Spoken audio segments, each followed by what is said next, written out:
Hey everybody, back again. Today I want to talk about Bell Hooks' short essay titled The Oppositional Gaze, Black Female Spectatorship. Because I had quite a few people asking me, kind of strangely, coincidentally, about Laura Mulvey's essay, Visual Pleasure Narrative Cinema, in which she talks about the male gaze. People were asking for other resources about it, and I'd forgotten about this essay, and I was recommending this essay, and I realized I'd never actually covered Bell Hooks' essay here.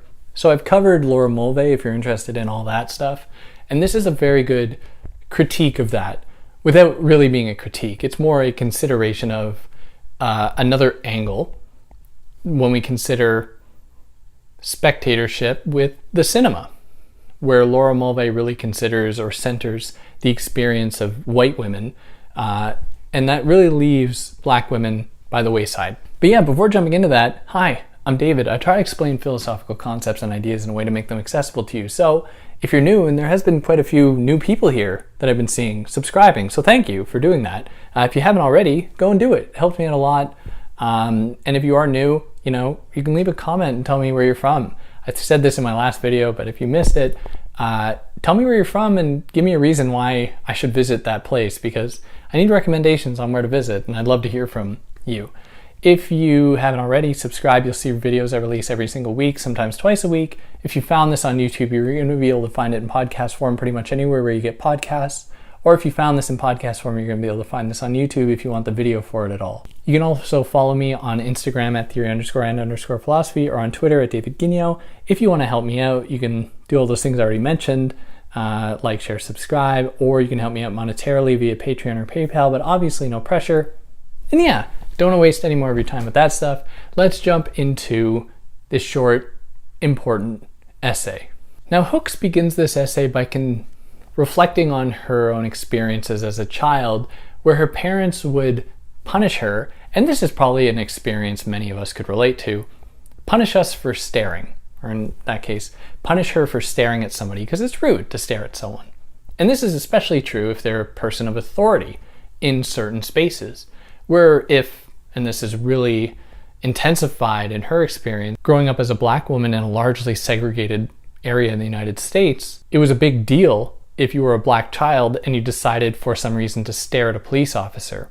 That could have very bad negative effects. Or, for anyone who's familiar with the story of Emmett Till, just a young black boy who stared or looked at a white woman and he was murdered for it. There's a long legacy of black people in the United States and elsewhere being punished for staring at people who they are not allowed to stare at. People who, in that context, occupy the majority position and hold all the power.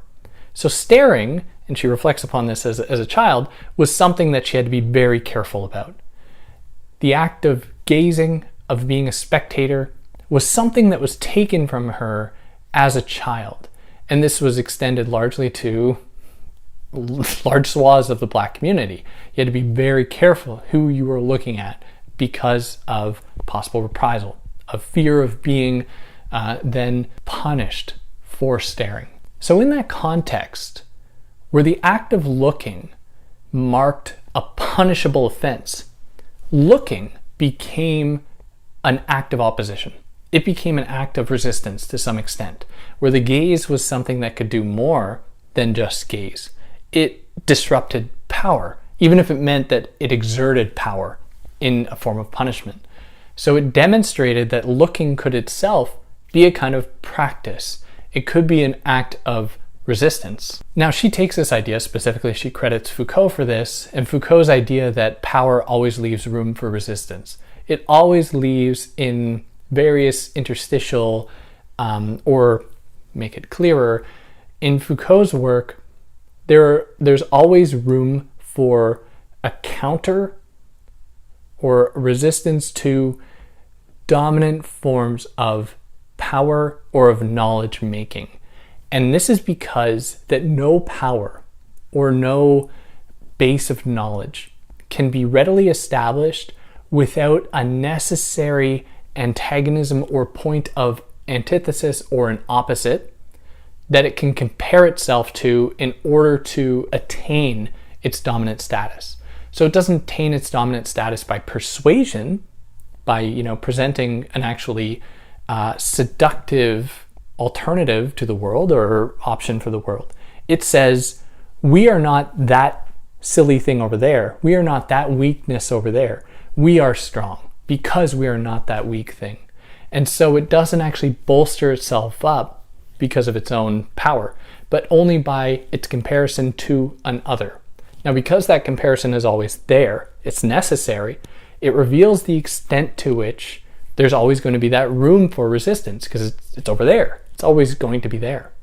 And so Hooks meditates on this to, lend credence and credit to Foucault's work to say that even in this, what would appear to be an innocuous thing, looking, is in itself, it can embody a type of resistance. And we get this as well in the work of Frantz Fanon, who I've covered on this channel, and I've covered Foucault as well if you want to go and check out all those texts that I've covered, where in Fanon's work he identifies very clearly that looking is a form of violence in a lot of cases, where he reflects on how at one point he's sitting on a train or he's waiting at a train stop and a young white boy is looking at him, and in that moment he suddenly fears for his life, or he fears for the repercussions of what this act of looking will mean for him.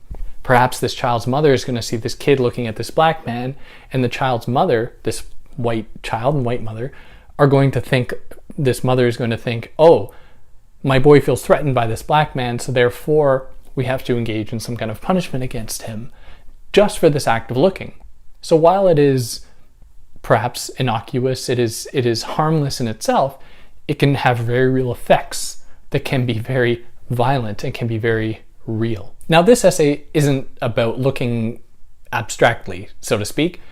It's about looking at television, looking at the cinema, looking at film. And she says that in her segregated neighborhood, where their really only connection to, for the most part, to white culture and white people, because everything was segregated, was through television.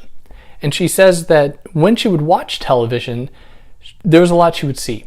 She would see certain depictions of black people, certain depictions of white people, and how these depictions were meant to confirm and affirm the various racial dynamics that were dominant at the time. And she found that she would interrogate what was seen on the screen, and many of her friends and family would do the same. They would look at what was being depicted about black people, how black people were being depicted, and they would question it and say, this is not right. This is not an actual reflection of our lives. This is only a representation of a certain person's idea or people's idea about how black people live, how black people are in that context. Now, not all people in that context, not all black people would look upon film or television critically. Some of them would just, as she says, they would kind of numb themselves and not interrogate the images that they saw. They would just forget about racism. They would forget about anything like that, and would just consume what they saw because it was entertaining, which is like, who's going to blame anyone in that context there where, life is very difficult and you're looking for any moment to have enjoyment. It might come at the expense of actually interrogating the negative images that are depicted. The oppositional gaze, though, was a gaze that interrogated, and so in that interrogation, in that opposition, it gave birth to a desire to make different images. And here we see the beginnings of what would form into black cinema, where you'd see films that are made by black people for black people in order to push against the depictions that were largely monopolized by white production companies and white imaginations, or the imaginations of white people. But even in this opposition, there was something missing, where the people who actually had the power and the wealth and the resources to go ahead and make black cinema, to make films by black people for black people, were mostly black men. And so what we saw was a replication of a similar kind of oppression, a similar kind of stereotypical image making, now not at the expense of all black people, but at the expense of black women, because it would reflect the interests of black men. And she provides many different examples for this, and I don't want to go into all of them because, you'd have to explain the plot of the film and all the characters, and that would take a while. So you really have to read the essay to get all of the examples here. But she suggests that in so many films made by black men or from the perspective of black people, white women were still given precedence. White women were still constructed as a desirable love interest in the narrative, whereas black women were depicted as being hardworking, being not as fragile, being not as vulnerable, or anything like that, and depicted instead as being aggressive, being demanding, not, just acquiescent or accommodating like white women were depicted. And so even though there were these changes occurring in the depiction of black people in the cinema, in film, black women were still being excluded. So here emerged another oppositional gaze. And this was an oppositional gaze from black women who would interrogate these images as really mirroring the same cycle, the same thing that in a lot of cases Laura Mulvey talks about of objectifying women. In her case, she's really only talking about white women, objectifying white women, but instead of it being by white men, it's now by black men. So the oppositional gaze in this sense interrogates the limits of this construction of womanhood, where Laura Mulvey says that women are depicted as innocent, as virgin-like, as objects. By considering the experiences and perspectives of black women, we see that that is not the case. In the case of black women, they're depicted as being aggressive. They're depicted as being demanding. And so what we see is a splitting, a rupturing, a splintering of Laura Mulvey's idea. And now we have a more nuanced perspective that can really account for these differences, these variations in the depictions of women across races. It gives us a more holistic, broad picture of what's going on here. And it reveals some of the other hidden dynamics of Laura Mulvey's psychoanalytic approach, where it always centers white men and white women and their experiences and their family structures and their livelihoods as being the determining factors for any kind of representation and all the consequences from it as well. So again, but not all black women would see these images and think anything wrong of it.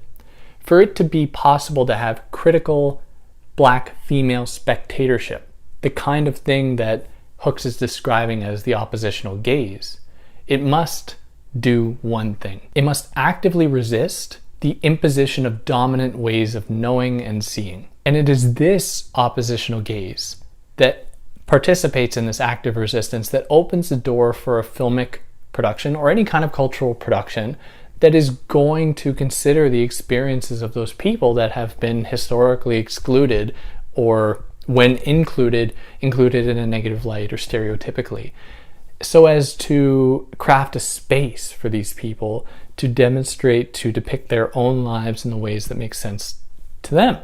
And that's pretty well it. I mean, she gives so many examples of film that, I don't want to go into each one of them for the reasons I said, but if there's anything I excluded that you think I really shouldn't have, I'd love to hear about it. Anything I got wrong, I'd love to hear about it. And yeah, please comment, tell me where you're from. I'd love to hear from you. If you've listened to this in podcast form and you like what I did, you can leave 5 stars if it's on Apple, I think, or whatever platform. Leave a review. And yeah, catch you next time. Take care.